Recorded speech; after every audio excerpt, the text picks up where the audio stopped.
Alright, so today we're going to make my macaroni and cheese. I've had a request for it, so here we go. First thing we're going to do is we're going to add a finely chopped large shallot to 4 tablespoons of butter. We are making our roux. So we're going to use 4 tablespoons. In this case, I'm not using butter. I'm using bacon grease. I prefer to use bacon grease when I'm doing stuff like this, and I love the flavor that it adds. So yeah, we're going to get them in there, get this going, get them just to start sweating. We're going to add our spices. I got paprika, some sage, got a little bit of salt, pepper, and ground mustard. Get that going just for a few minutes, get those flavors started going. And then we are going to add our flour. And I've used 4 tablespoons of flour to the 4 tablespoons of grease, and we're going to make a paste. Alright, so get that going. And we're going to cook it for about a minute, get the flour taste out of it. And then we'll start making our bechamel, which is going to be our cheese sauce. Alright, now get this going. Like I said, we just cook it for about a minute. We want to get the flour taste out of there. Okay, now from here, we're going to add 2 tablespoons of dry cooking sherry. 1, 2. Might be a little bit more than 2. I like the flavor of it. Get that going in there. We're going to cook that alcohol out a little bit. Deglaze the pan. Alright, now we're going to start adding our heavy cream.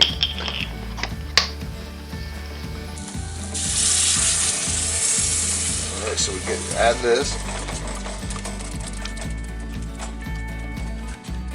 Alright, we started off on a medium-high heat, medium-high. We're going to turn it down just a little bit.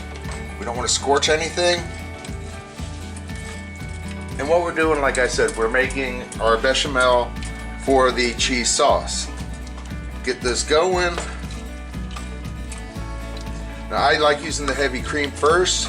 We will be adding milk to it to thin it out a little bit. Like I said, we used cayenne pepper, ground mustard, black pepper, some ground sage, ground mustard, and that's it. You know, and that's just the sauces that I'm using. Now I'm going to add slowly 12 ounces of cubed cheese.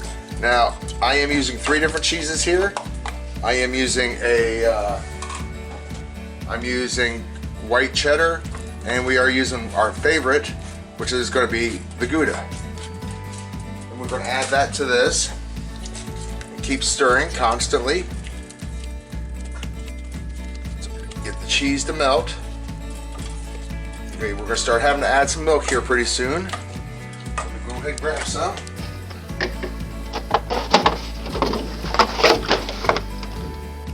Start adding it as you go. I usually do about a cup at a time, just to get that, you want to keep that creaminess going. Yeah, my hair is a mess, I know. Alright, look at how pretty that is.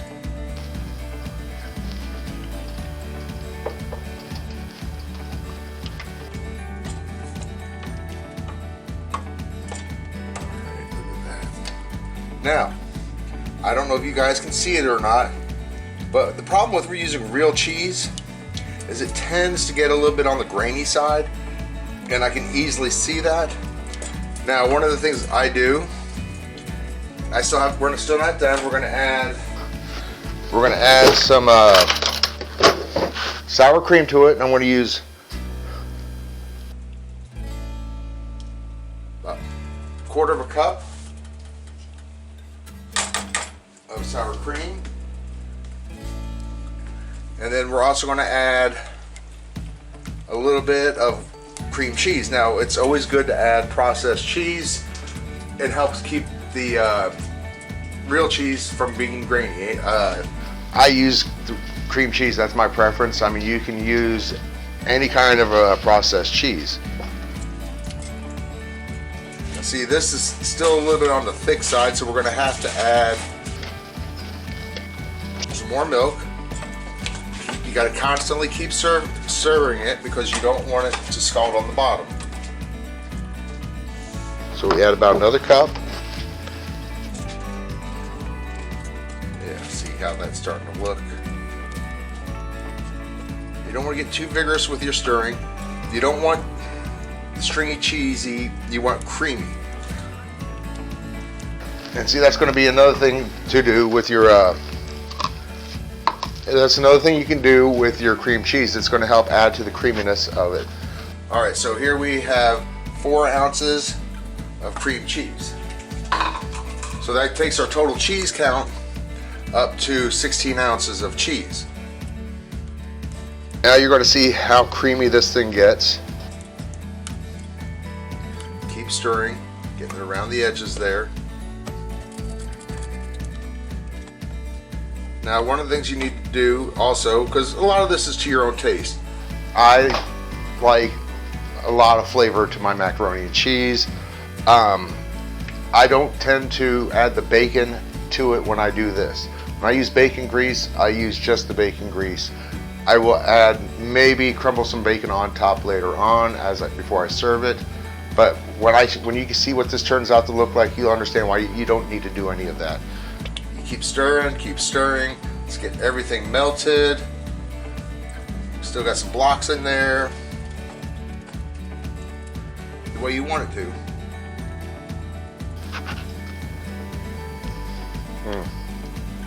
Oh man. Alright, so keep that going.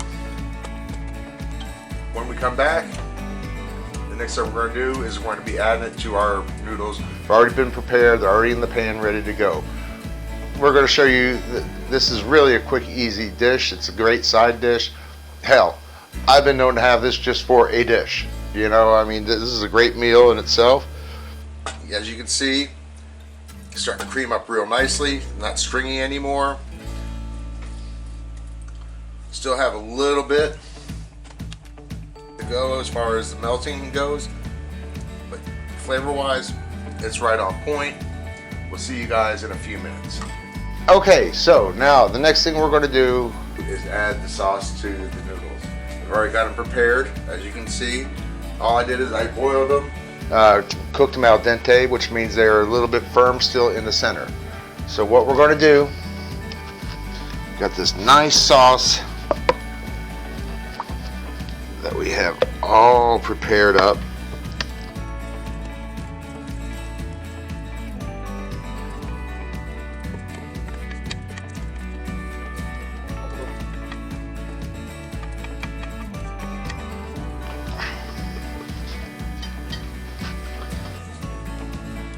Spread it out. I'm not going to mix it in. It'll mix in all while it's cooking. Sure the cheese goes to every corner. Making a mess over here you guys can't see. That might be a good idea. All spread out.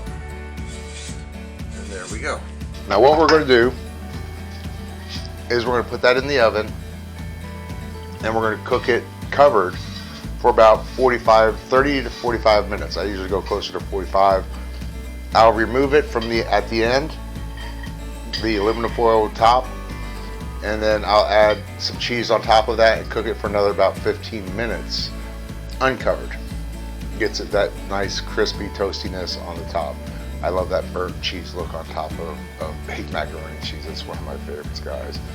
So we'll see you here in about, I'd say about 45 minutes. Okay, guys? All right, so what we're doing now is we are going to take it out and take the aluminum top off. So let's take a look at this real quick. It's going to be hot, so be careful of the steam. I mean, look at that.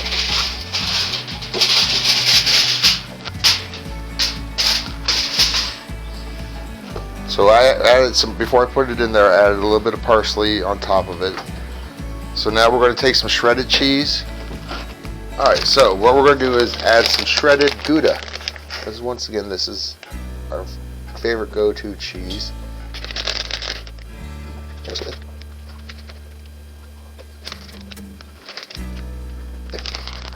And now we're going to bake that for another, say about 15 to 20 minutes. You want the cheese to get a golden brown texture to it, a little bit on the burnt, you know. So we leave it uncovered and cook it for another 15 minutes. All right, we'll see you in a little bit. All right, so here we go. Out of the oven. It's been about another 15-20 minutes. See how it's got that nice little golden brown all around the edges.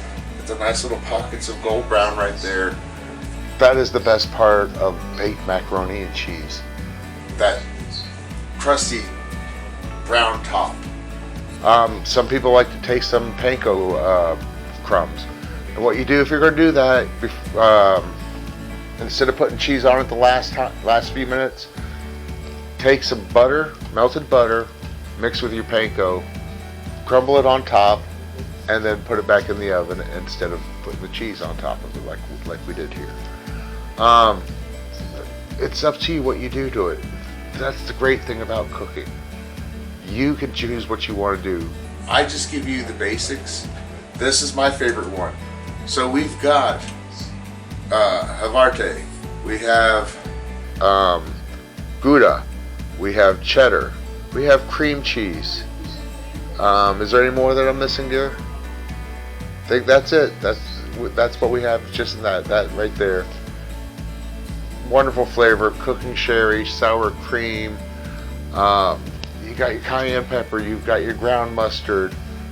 You got everything in there. You got that. It's filled with flavor. After you take it out, you let it set for about 15 minutes. Let that cheese get with the pasta, and then you serve. And this right here will take care of 16 servings. Now, yes, that's a whole lot of servings, but if you're feeding a family, a big family, doing a big gathering, this right here would work. I'll put the in comment or in the description, I will put the recipe in there. Hit the like button, turn on your notifications, hit that little bell, turn on your notifications, subscribe, leave your comments down below. I want to hear from you. I want to hear your ideas. And until next time, God bless. Okay, and there we go. We have our baked macaroni and cheese. That one goes out to a special friend, Tensmore. Love you, brother. Our special day couldn't have happened without you, and we want to thank you so much for that, and this is my way of thanking you. So there we go, special macaroni and cheese. Hope you guys like it. We'll see you next time. Love you. Let's keep cooking with Wayne.